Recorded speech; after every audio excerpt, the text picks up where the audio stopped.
Hello à tous, c'est Louisa, vous regardez Unlocked, l'émission qui décrypte les entreprises. Aujourd'hui, c'est Daniel et Barbara de chez Schneider Electric qui vont vous parler des opportunités de stage et d'alternance au sein de leurs usines. Mais d'abord, on passe au pitch me that.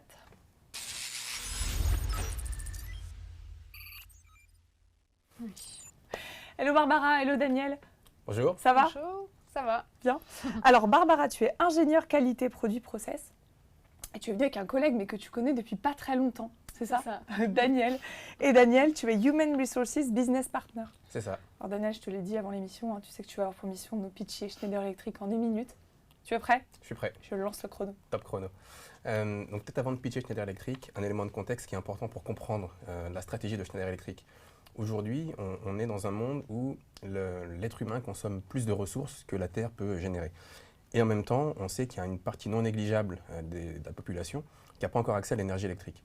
Donc c'est exactement sur ce paradoxe que se positionne Schneider Electric, avec pour vocation de faire en sorte à la fois que tout le monde puisse avoir accès à l'énergie électrique, parce que nous pensons que c'est un droit fondamental pour l'être humain, et en même temps, comment faire en sorte que cette énergie puisse être utilisée de manière plus responsable, efficace, et générer des économies d'énergie pour nos clients.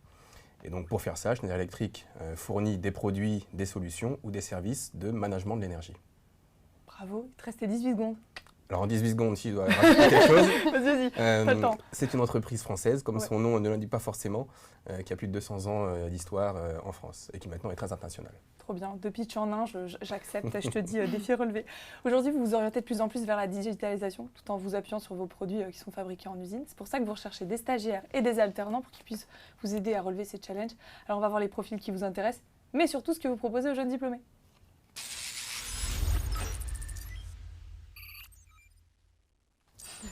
Bon, alors, quels sont les profils qui vous intéressent? Est-ce que tu vas chercher les talents autant en université qu'en école? Oui, alors pour les talents qu'on va chercher pour nos usines, effectivement, on est dans le monde industriel, donc on va rechercher beaucoup d'écoles d'ingénieurs, mais après, c'est aussi ouvert à des universités et à des écoles de commerce sur des profils finance, RH, achat. Donc voilà, on est vraiment ouvert sur tous les types de profils. Et à partir de quel bac? Bac plus 4, bac plus 5 principalement. Et les postes proposés, donc c'est des postes d'ingénieur, dans quel domaine exactement? Dans tous les domaines, la qualité, comme c'était le cas de Barbara, en logistique, en méthode, voilà, donc un peu sur tous les domaines liés à l'ingénierie et au monde industriel. Est-ce qu'il y a des prérequis, des fondamentaux pour intégrer Schneider Electric? Vous m'aviez parlé de l'anglais au téléphone. Alors l'anglais, effectivement, parce que même si on est une boîte française, aujourd'hui on est une boîte très internationale, l'anglais est un prérequis important. Et après, ce qui est surtout intéressant et important pour nous, c'est de trouver des gens qui vont être dans les mêmes valeurs de Schneider Electric. Et on est dans une entreprise, je pense, tu pourras témoigner, tu l'as vécu comme moi, mais dans tous les endroits où je suis allé chez Schneider Electric, j'ai toujours trouvé des gens qui sont extrêmement bienveillants. C'est pas une entreprise où on va retrouver la compétition interne, voilà. Donc c'est la culture qu'on veut continuer à avoir et les profils qu'on recherche chez Schneider. Comment ça se passe le process d'embauche? C'est classique?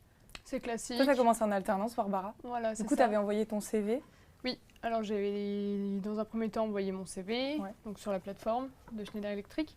Ensuite, j'avais été contactée dans un premier temps par l'ARH.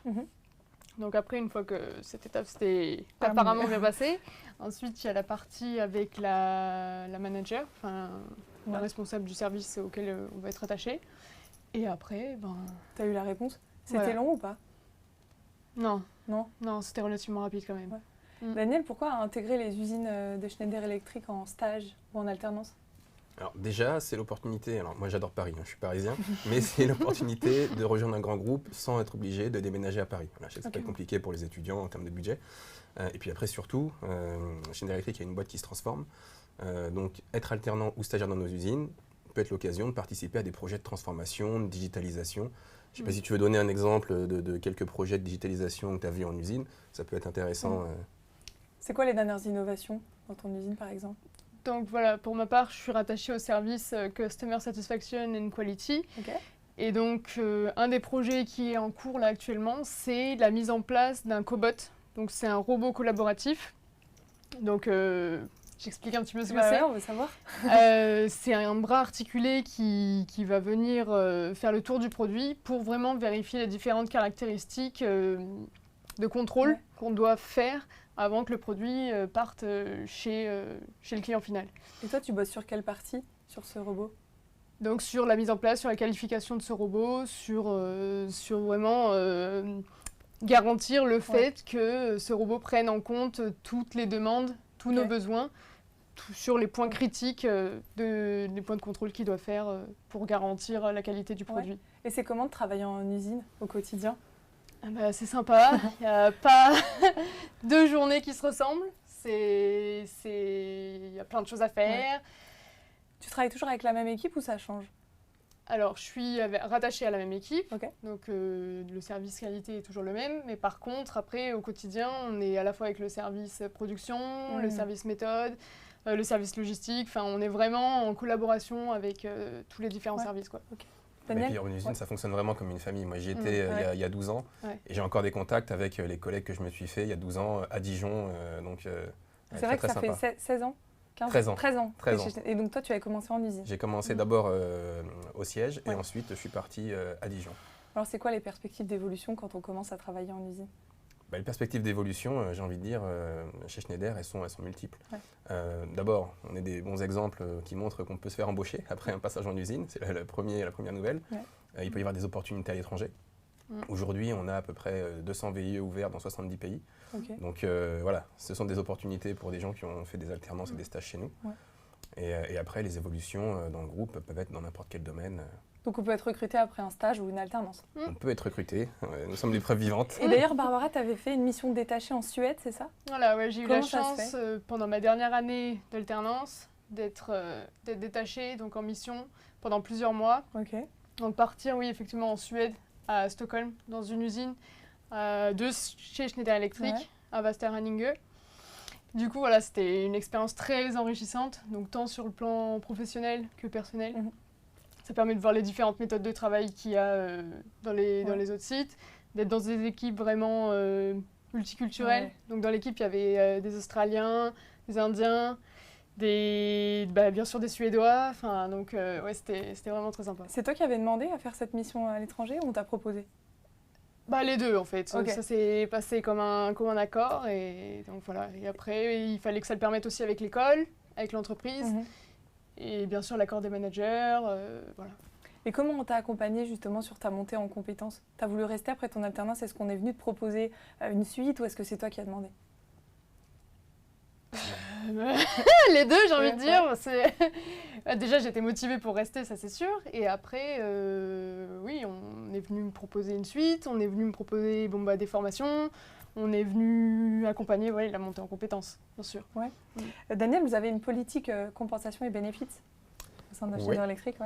Alors pour détailler un petit peu, donc chez Schneider Electric, on a décidé de ne pas tout taxer juste sur le salaire. Donc effectivement, on propose des salaires attractifs avec un variable et un salaire fixe. Mais on a surtout construit une politique des bénéfices qui s'appuie sur une retraite par capitalisation. Voilà, on sait que les personnes qui vont sur le marché du travail aujourd'hui n'ont pas forcément avoir un système de retraite comme ceux qu'ont connu nos parents il y a quelques années. Donc voilà, on a souhaité mettre en place ce système de retraite par capitalisation. Derrière, on a aussi l'intéressement en participation, la capacité d'acheter des actions tous les ans avec une décote. Donc voilà, tout un ensemble de mesures au-delà du salaire. Ceux qui viennent chez Schneider Electric, ils viennent pour faire carrière ou pour acquérir de l'expérience? Les deux. Les deux? Les deux. Moi, je venais au début pour acquérir de l'expérience et 13 ans plus tard, j'y suis toujours. Donc c'est possible. Tu as un manager, Barbara? Ça se passe comment ta relation avec le manager? Super, vraiment très bien. Je pense que c'est une réelle chance avec donc que ce soit aussi bien en France qu'à l'étranger. Ma relation avec les managers, N+1, N+2, même avec l'ensemble de l'équipe, ça se passe vraiment super bien. Et tu le vois une fois par semaine? Est-ce qu'il te fixe des objectifs par mois? Ça se passe comment? Alors, je le vois tous les jours. Après, on se fait des points plus réguliers, une fois par semaine, effectivement, où on se définit les objectifs de la semaine, ou à plus long terme. Ok. Bon, je vous ai pas mal cuisiné. Maintenant, ça va être le moment étudiant. Alors, on prend leurs questions.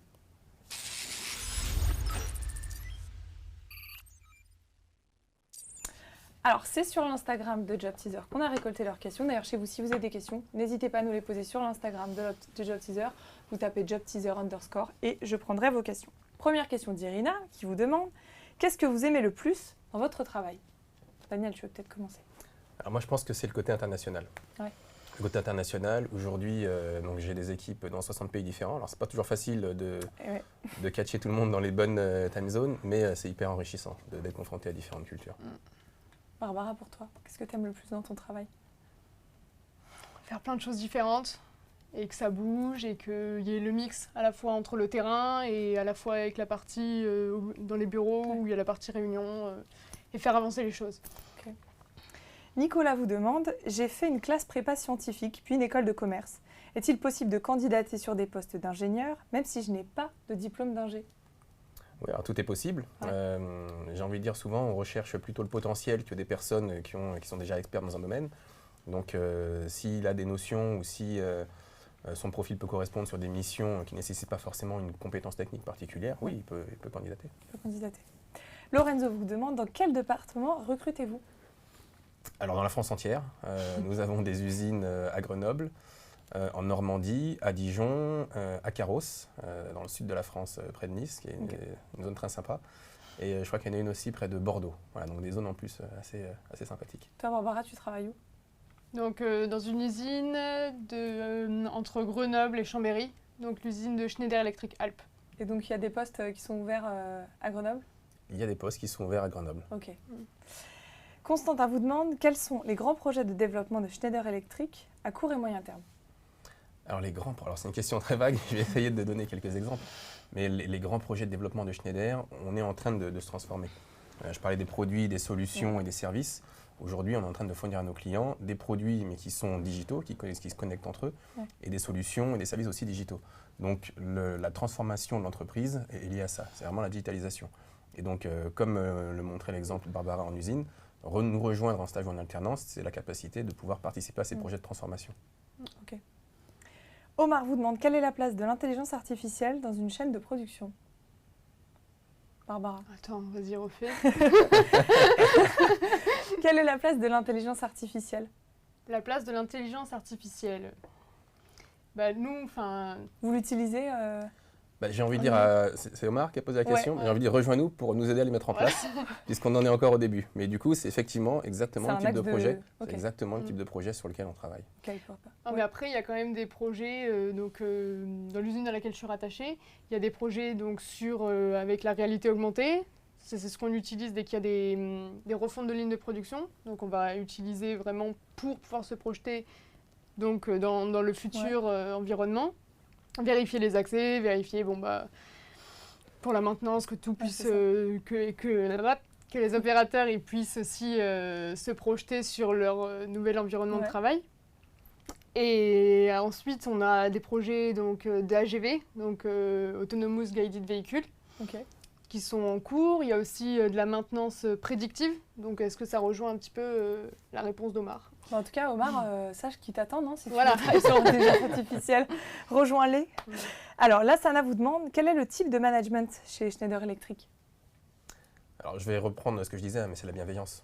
C'est ce que je ressens partout dans l'entreprise, que ce soit dans les relations entre collègues ou avec les managers. On a toujours cette culture assez bienveillante. Ok. Kwame vous demande, où aura lieu l'entretien? J'ai envie de dire, tout dépend de là où il postule. En tout cas, s'ils veulent avoir un entretien avec toi, il faut postuler à Paris. Il faut postuler à Paris, ou on peut aussi faire des entretiens en Skype. Ça arrive de temps en temps. C'est possible. Oui. Ok. Quentin vous demande, en quoi Schneider Electric est une entreprise où il fait bon de travailler? Alors si je dois dire quelque chose d'autre que la bienveillance, que j'ai déjà dit 3 fois ou 4 fois, surtout entre les alternants et les stagiaires, il y a des communautés qui se forment. Parce qu'ils entrent en promotion? Ils entrent, alors généralement il y a des campagnes alternance et les alternants arrivent en même temps, et pareil pour les stagiaires. Donc généralement ils arrivent dans l'usine à peu près au même moment. Donc il y a un peu cette communauté qui se forme. Je te laisse dire toi, comment ça s'est passé pour toi. elle s'est passée comment? Elle s'est super bien passée. Il y a des choses qui sont mises en place. Donc dès l'arrivée, il y a des petits déjeuners qui sont organisés à la fois avec les tuteurs des alternants et les différents alternants. Donc c'est là où tout le monde se rencontre. Après, une fois par mois, il y a des repas qui sont organisés entre alternants. Et après, des sorties à l'extérieur, donc c'est sympa. Et pour ceux qui viendraient à Paris, on a maintenant tous les quarters un after work avec un apéro qui va jusqu'au bout de la nuit, donc venez, c'est assez sympa. Ah, l'argument. Ok. Alors, Atono vous demande, quels sont les avantages d'entamer sa carrière chez Schneider Electric? Vas-y. Non, j'allais dire, Barbara, qu'est-ce qui, toi, t'a donné envie de rester après ton alternance? Je dirais que c'est la dimension internationale. Le fait de pouvoir bouger, donc une fois qu'on a intégré le groupe, on peut évoluer facilement, de ce que j'ai pu voir autour de moi. Et après, on peut bouger aussi facilement à l'international. Ok. Ça, c'est une partie Ça que je va. trouve intéressante. Ça me va, parfait. Bon. Parfait. Alors maintenant, en tant qu'expert, je suis sûre que vous avez des conseils à leur donner pour qu'ils puissent réussir leur entretien à 100%. On va creuser tout ça.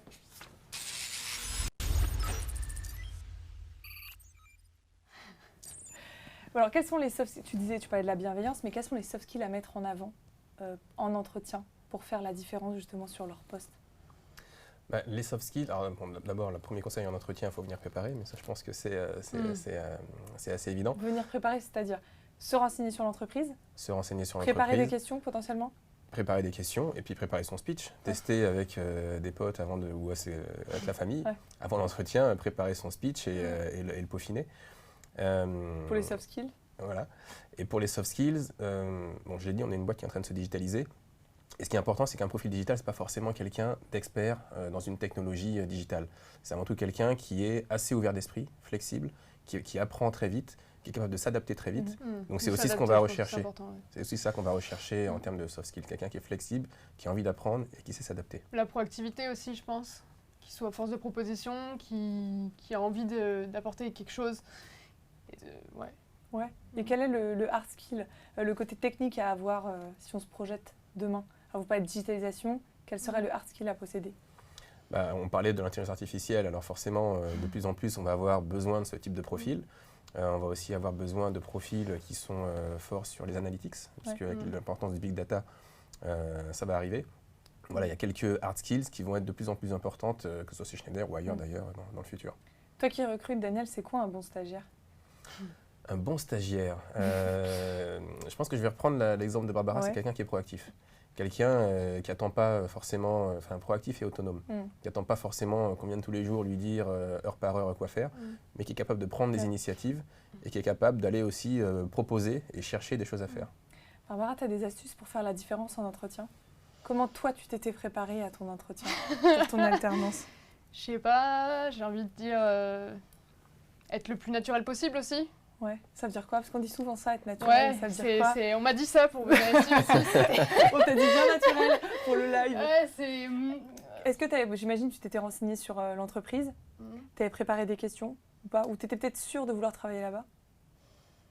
Déjà, je pense qu'il faut être motivé, être convaincu de ce qu'on veut. Ouais. Et à partir de là, ça va tout de suite un peu... Ça va se décompter. Ça se voit quand on présente l'entretien. Enfin, quand on est en entretien, ça se ressent. T'avais envoyé une lettre de motivation ou pas? Ouais, CV, lettre de motivation, oui. C'est obligatoire la lettre de motivation? Non. Parce qu'elle se fait de plus en plus rare aujourd'hui. Ouais. Moi, c'est pas quelque chose que je regarde de manière obligatoire. Le CV, même des fois, le profil LinkedIn, s'il est bien rempli, peut me suffire. Et c'est possible d'envoyer une vidéo de présentation? Ah oui. Ouais. Ça t'est déjà arrivé ou? J'en reçois pas assez. Ah, t'en reçois pas assez, ok. J'adorerais. Est-ce qu'ils peuvent vous tutoyer en entretien? Tu les tutoies, toi, en entretien ou pas? Non, alors en entretien, on est sur du vouvoiement avant de connaître les personnes. Par contre, dès que les gens arrivent dans l'entreprise, on est sur du tutoiement, à tous les niveaux. À tous les niveaux. Qu'on croise Jean-Pascal Tricoire dans l'ascenseur ou un autre alternant, on tutoie. La règle, c'est le tutoiement. Le dress code, c'est comment pour l'entretien et en entreprise? Alors j'imagine que tu as peut-être une tenue en usine? Non, pas forcément. Tous les EPI, tous les équipements de sécurité, mais après, il n'y a pas une tenue... Oui, il n'y a pas une tenue particulière. Non. Pour l'entretien, on vient habillé comment? Il faut venir habillé, j'ai envie de dire, comme le disait Barbara, il faut rester naturel. Donc voilà, une tenue qui soit propre et adaptée. Genre on peut mettre un jean avec des baskets? On peut mettre un jean avec des baskets, une chemise. En termes de dress code, ce que je dis à chaque fois, c'est que la seule règle, c'est lorsqu'on a un job qui est face au client, il faut avoir une tenue qui est costard et souvent cravate. Voilà. Okay. Pour les autres jobs, on n'est pas en direct avec le client, c'est beaucoup plus ouvert. Quelles sont les questions que tu poses? On a tous des questions qu'on aime bien poser en entretien. Est-ce qu'il y a des questions toi que tu aimes bien poser qui peut-être déstabilisent ou pas d'ailleurs le candidat? Oui, alors j'ai pas de trame type, mais c'est vrai qu'il y a certaines questions que j'aime bien poser. J'aime bien demander aux candidats de me présenter leurs plus gros échecs, pour essayer de comprendre ce qu'ils en ont appris. Ok. On t'a posé la question? Parce que je vois que c'est une question qui te fait rêver. Non. Il y a une question toi qui t'a surprise lors de ton entretien, qu'on pourrait noter, donner? Là comme ça me vient pas, ça me vient plus. Alors, la chose à ne pas faire en entretien, et on restera là-dessus. La chose à ne pas faire en entretien, être en retard. Ah voilà. Ok, bonne réponse. Bon, il nous reste 3 minutes ensemble. Ça va être votre moment carte blanche. À vous de convaincre les étudiants de vous rejoindre. Si vous êtes prêts, on passe à la dernière rubrique.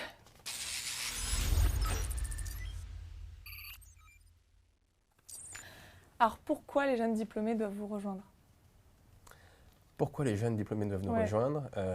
Parce que c'est l'occasion de rentrer dans une entreprise internationale qui derrière peut offrir plein d'opportunités. Si vous voulez en découvrir un petit peu plus sur Schneider, tous les ans, on organise Go Green in the City, qui est un jeu d'entreprise où plusieurs équipes à travers le monde d'étudiants, candidates, montent un projet lié à l'efficacité énergétique.